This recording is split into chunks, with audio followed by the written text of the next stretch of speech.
The honor students here are just off the charts in terms of their intellectual curiosity and work ethic and kind of seriousness about learning, and it makes being a professor in that environment to be just like kid in a candy store, man. It's legit. It's, you know, because they're so hungry for knowledge and they take it so seriously.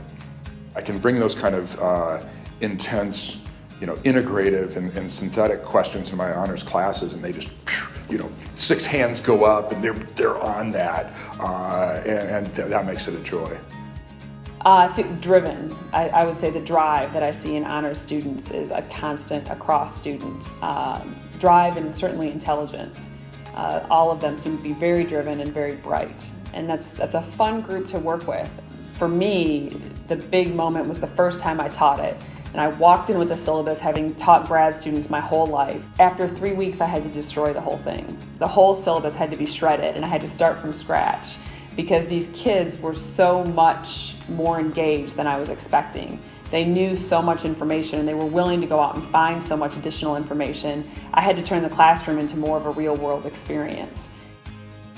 Well, I mean, the whole reason you teach is to be able to have that incredible exchange and connection. I mean, if teaching were just the transmission of information, robots could do it, computers can do it. You would just create a syllabus, put it together, a packet of readings, and then deliver it. But what's really exciting is that back and forth interaction. The things about bright kids is that they know a lot about a lot. And so it's tough for them to pick one area to study, let alone think about the rest of their lives. Being able to be with 18 to 22-year-olds, and especially in the Honors College, where they're exploring so many different avenues, that's one of the most important things to me in working with young people.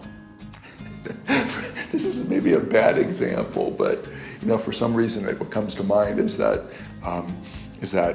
NRA bumper sticker of, you know, you'll take my firearms from me, you know, when you can pry them from my cold dead hands. I kind of think of that way about teaching. As long as I'm still physically, intellectually functioning in any measure, and the university hasn't kicked me out yet, I'm here, man, because this is my life, and other than my family, my absolute greatest joy.